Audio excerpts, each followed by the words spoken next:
दोस्तों, इस वीडियो में आपको मौलाना अबुल कलाम आज़ाद की कंप्लीट डिटेल्स जैसे कि आज़ादी की लड़ाई में उनका योगदान, भारत में शिक्षा के क्षेत्र में उनका योगदान, यानी कि जन्म से लेकर मृत्यु तक का सफर जानने को मिलेगा। मौलाना आज़ाद एक उत्कृष्ट वक्ता थे, जैसे कि उनके नाम से संकेत भी मिलता है। अबुल कलाम, इसका हिंदी में मतलब होता है संवादों का देवता, यानी कि लॉर्ड ऑफ डायलॉग्स। मौलाना आज़ाद एक पत्रकार, फ्रीडम फाइटर, पॉलिटिशियन और शिक्षाविद थे।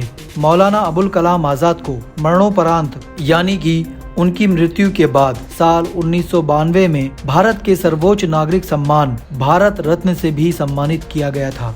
मौलाना अबुल कलाम आज़ाद का असली नाम अबुल कलाम गुलाम मुहिउद्दीन है, लेकिन इन्हें मौलाना अबुल कलाम आज़ाद नाम से ही जाना जाता है। स्वतंत्रता संग्राम की लड़ाई के दौरान मौलाना आज़ाद मुख्य सेनानी में से एक थे। मौलाना आज़ाद ने एक मौलवी के रूप में शिक्षा लेने के बाद भी अपने इस काम को नहीं चुना। आज़ादी की लड़ाई में हिस्सा लेने के लिए इन्होंने अपने पेशेवर काम को भी छोड़ दिया और देशभक्ति के चलते देश की आज़ादी के लिए बाकी लोगों के साथ काम करने लगे। मौलाना आज़ाद गांधी जी के अनुयायी थे। उन्होंने गांधी जी के साथ अहिंसा का साथ देते हुए सविनय अवज्ञा और असहयोग आंदोलन में बढ़ चढ़कर हिस्सा लिया था। बाकी मुसलमान लीडर जैसे मोहम्मद अली जिन्ना से अलग मौलाना आज़ाद भारत देश की स्वतंत्रता को सांप्रदायिक स्वतंत्रता से बढ़कर मानते थे। उन्होंने धार्मिक सद्भाव के लिए काम किया और देश विभाजन के बिल्कुल अगेंस्ट थे। मौलाना आज़ाद ने लंबे समय तक भारत की आज़ादी की लड़ाई लड़ी और ये भारत पाकिस्तान विभाजन के पक्ष में बिल्कुल भी नहीं थे,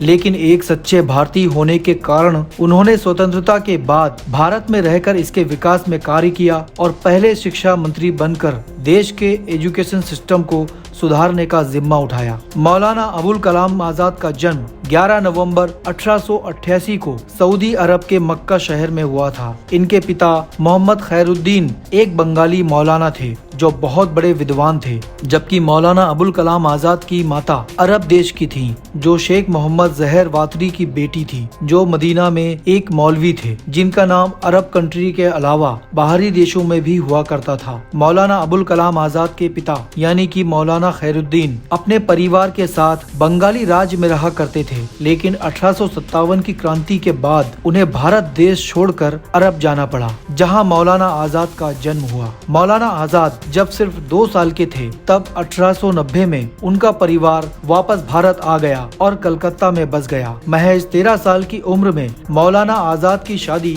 जुलेखा बेगम से हो गई थी। मौलाना आज़ाद का परिवार रूढ़िवादी था, यानी कि कंजर्वेटिव ख्यालों का था। इसका असर मौलाना आज़ाद की शिक्षा पे पड़ा। मौलाना आज़ाद को परंपरागत इस्लामी शिक्षा दी गई, लेकिन मौलाना आज़ाद के परिवार के सभी वंशों को इस्लामी शिक्षा का बखूबी ज्ञान था और ये ज्ञान मौलाना आज़ाद को विरासत में मिला था। आज़ाद को सबसे पहले शिक्षा उनके घर पर ही उनके पिता के द्वारा दी गई। इसके बाद उनके लिए टीचर्स अरेंज किए गए जो उन्हें कुरान की तालीम के अलावा दुनियावी तालीम भी दिया करते थे। आज़ाद ने सबसे पहले अरबी और फारसी भाषा सीखी। इसके बाद उन्होंने दर्शन शास्त्र, ज्यामिति, गणित और बीज गणित का ज्ञान प्राप्त किया। इसके साथ ही उन्होंने बंगाली और उर्दू भाषा का भी अध्ययन किया। आज़ाद को पढ़ाई का बहुत शौक था। वो बहुत मन लगाकर पढ़ाई किया करते थे। वो खुद से अंग्रेजी, विश्व का इतिहास और राजनीति के बारे में पढ़ाई किया करते थे। मौलाना आज़ाद एक मेधावी छात्र थे, यानी कि मेरिट स्टूडेंट थे, जिनमें विशेष ज्ञान की योग्यता थी जो उन्हें समकालीन से आगे रहने में मदद करता था। यानी मौलाना आज़ाद विजनरी पर्सन थे,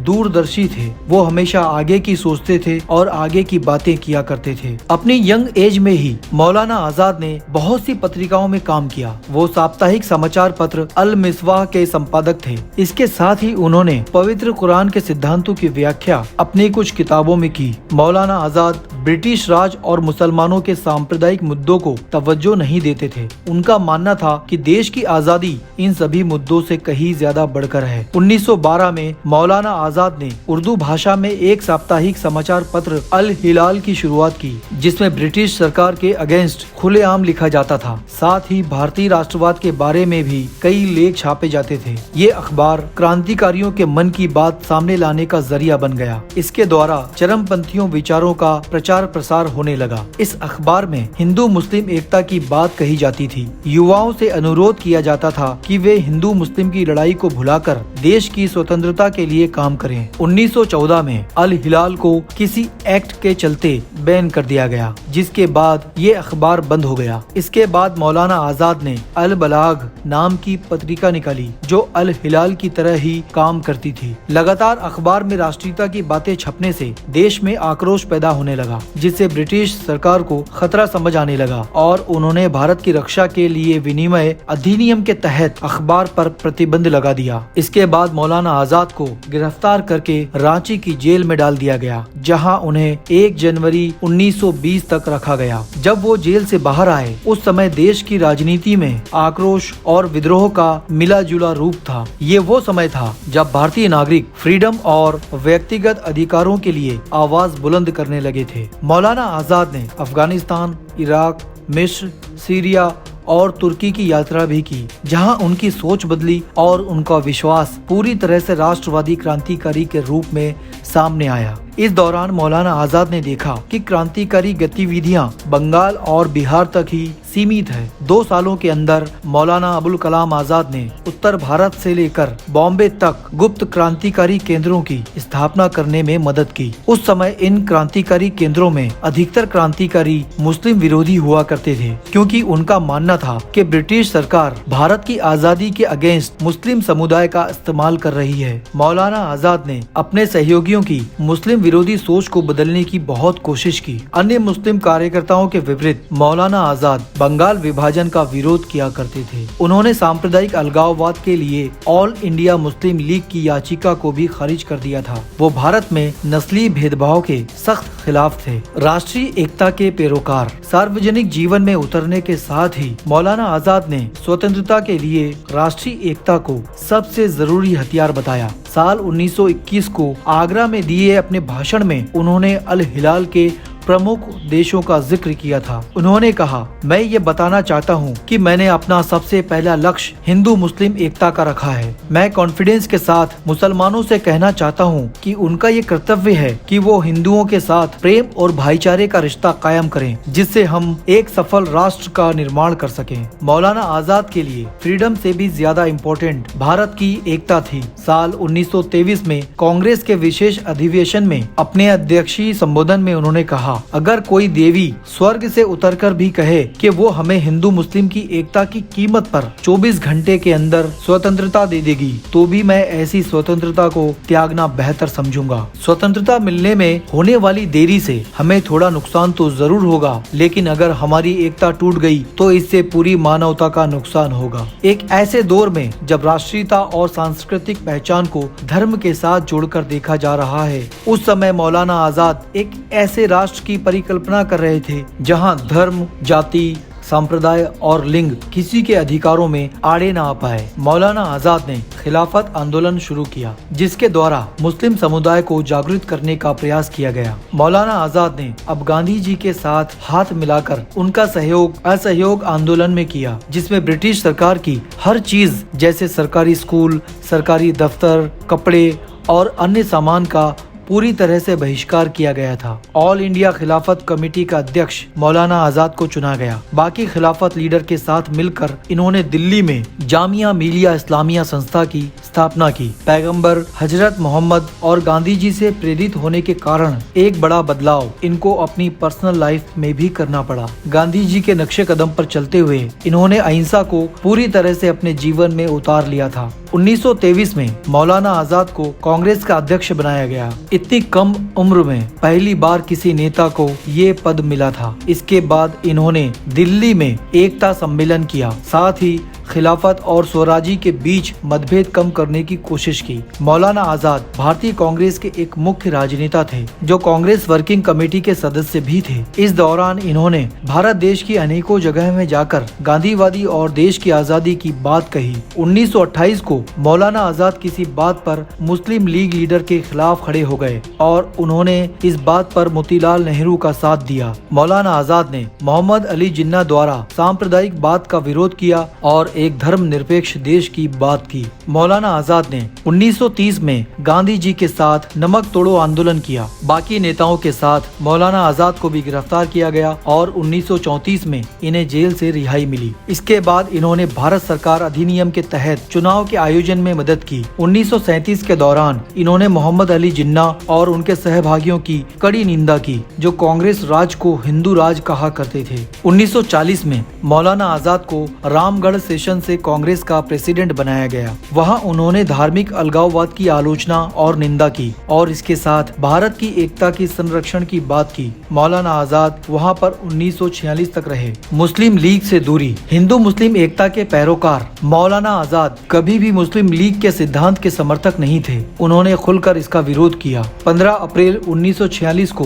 कांग्रेस अध्यक्ष मौलाना आजाद ने कहा, मैंने मुस्लिम लीग की पाकिस्तान के रूप में अलग राष्ट्र बनाने की मांग को हर पहलू से देखा और इस नतीजे पर पहुंचा हूं कि ये फैसला न सिर्फ भारत के लिए नुकसानदायक साबित होगा, बल्कि इसके दुष्परिणाम खुद मुसलमानों को भी झेलने पड़ेंगे। ये फैसला समाधान निकालने की जगह और ज्यादा परेशानियां पैदा करेगा। मौलाना आजाद ने बंटवारे को रोकने की हर संभव कोशिश की। साल 1946 में जब बंटवारे की तस्वीर काफी हद तक साफ होने लगी और दोनों पक्ष भी बंटवारे पर सहमत हो गए, तब मौलाना आजाद ने सभी को आगाह करते हुए कहा था कि आने वाले वक्त में भारत इस बंटवारे के दुष्परिणाम झेलेगा। मौलाना आजाद ने कहा था कि नफरत की नींव पर तैयार हो रहा ये नया देश तभी तक जिंदा रहेगा जब तक ये नफरत जिंदा रहेगी। जब बंटवारे की ये आग ठंडी पड़ने लगेगी तो ये नया देश भी अलग अलग टुकड़ों में बंटने लगेगा। मौलाना आजाद ने पाकिस्तान का भविष्य पहले ही देख लिया था। मौलाना आजाद ने जो दृश्य 1946 में देख लिया था, वो पाकिस्तान बनने के कुछ साल बाद ही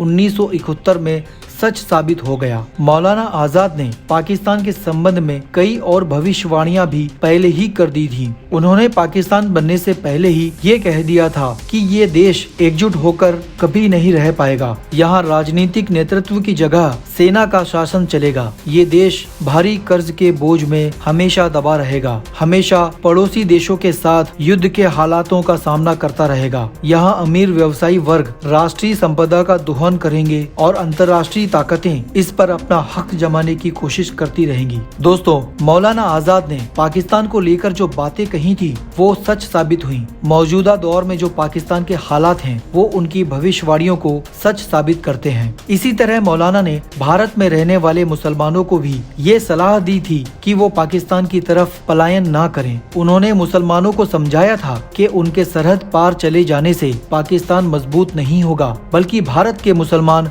कमजोर जरूर हो जाएंगे। मौलाना आजाद ने बताया था कि वो वक्त दूर नहीं जब पाकिस्तान में पहले से रहने वाले लोग अपनी क्षेत्रीय पहचान के लिए उठ खड़े होंगे और भारत से वहां जाने वाले लोगों को बिन बुलाए मेहमान की तरह रहना होगा। मौलाना आजाद ने मुसलमानों से कहा था, भले ही धर्म के आधार पर हिंदू तुमसे अलग हों, लेकिन राष्ट्र और देशभक्ति के आधार पर वो अलग नहीं है। वहीं दूसरी तरफ पाकिस्तान में तुम्हें किसी दूसरे मुल्क से आए नागरिक की तरह ही देखा जाएगा। जब हम पीछे मुड़कर देखते हैं तो मौलाना आजाद की अक्ल की दाद देनी पड़ती है। उनकी सटीक भविष्यवाणियां प्रशंसनीय हैं। शायद ये वही प्रशंसा थी जिसकी वजह से पाकिस्तान लेखक अहमद हुसैन कामिल ने ये सवाल पूछा था, क्या अब वो वक्त नहीं आ गया है कि पाकिस्तान के मुसलमान जो बीते 25 सालों में अपमान और अभाव की आग में जल रहे हैं, उस मसीहा की विचारधारा को अपनाएं जिसे उन्होंने 1947 में खारिज कर दिया था। यानी कि उनका इशारा मौलाना अबुल कलाम आजाद की विचारधारा की तरफ था। भारत की आजादी के बाद मौलाना आजाद ने भारत के नए संविधान सभा के लिए कांग्रेस की तरफ से चुनाव लड़ा। भारत पाकिस्तान पार्टीशन के समय मौलाना आजाद ने भारत देश में मुस्लिम समुदाय की रक्षा की जिम्मेदारी ली। विभाजन के समय वो बंगाल, बिहार, पंजाब और असम गए, जहां उन्होंने लोगों के लिए रिफ्यूजी कैंप लगवाए और खाना और सुरक्षा प्रदान की। जवाहरलाल नेहरू की सरकार में मौलाना आजाद को पहले कैबिनेट मंत्रिमंडल में 1947 से 1958 तक शिक्षा मंत्री बनाया गया। मंत्री बनने के बाद मौलाना आजाद ने 14 साल से कम उम्र के सभी लोगों के लिए शिक्षा अनिवार्य कर दी। साथ ही वयस्क निरक्षरता, माध्यमिक शिक्षा, गरीब और महिलाओं की शिक्षा पर बल दिया, जिससे देश की उन्नति जल्द से जल्द हो सके। मौलाना आजाद वैज्ञानिक शिक्षा पर विश्वास करते थे। इन्होंने कई यूनिवर्सिटी और इंस्टीट्यूट का निर्माण करवाया, जहां हाई लेवल एजुकेशन को प्राथमिकता दी गई। शिक्षा मंत्री के रूप में उनके कार्यकाल के दौरान देश में पहले IIT, IISc, school of planning and architecture और विश्वविद्यालय अनुदान आयोग की स्थापना की गई। वे जामिया मिलिया इस्लामिया विश्वविद्यालय के संस्थापक सदस्यों में से एक थे, जिसे मूल रूप से वर्ष 1920 में संयुक्त प्रांत के अलीगढ़ में स्थापित किया गया था। तकनीकी शिक्षा के मामले में 1951 में IIT खड़गपुर की स्थापना की गई और इसके बाद कंटिन्यू मुंबई, चेन्नई, कानपुर और दिल्ली में IIT की स्थापना की गई। स्कूल ऑफ प्लानिंग और वास्तुकला विद्यालय की स्थापना दिल्ली में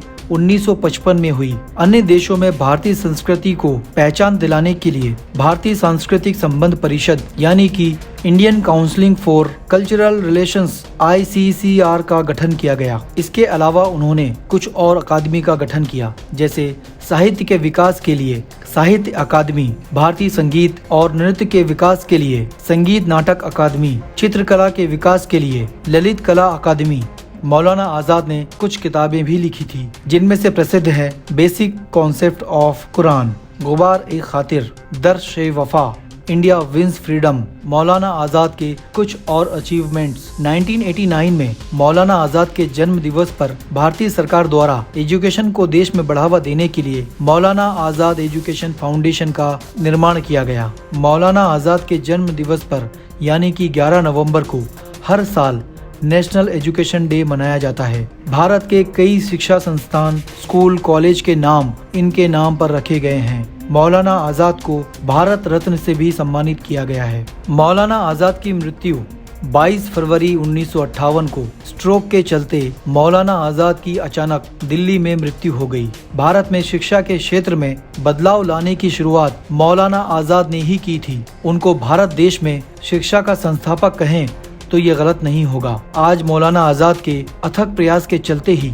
भारत एजुकेशन के मामले में इतना आगे बढ़ गया है। मौलाना आजाद जानते थे देश की उन्नति और विकास के लिए एजुकेशन का मजबूत होना बहुत जरूरी है। यही कारण है कि अपने अंतिम दिनों में भी वो इस पर काम कर रहे थे। वीडियो अच्छी लगी हो तो इसको लाइक शेयर जरूर करें और हमारे चैनल को सब्सक्राइब भी।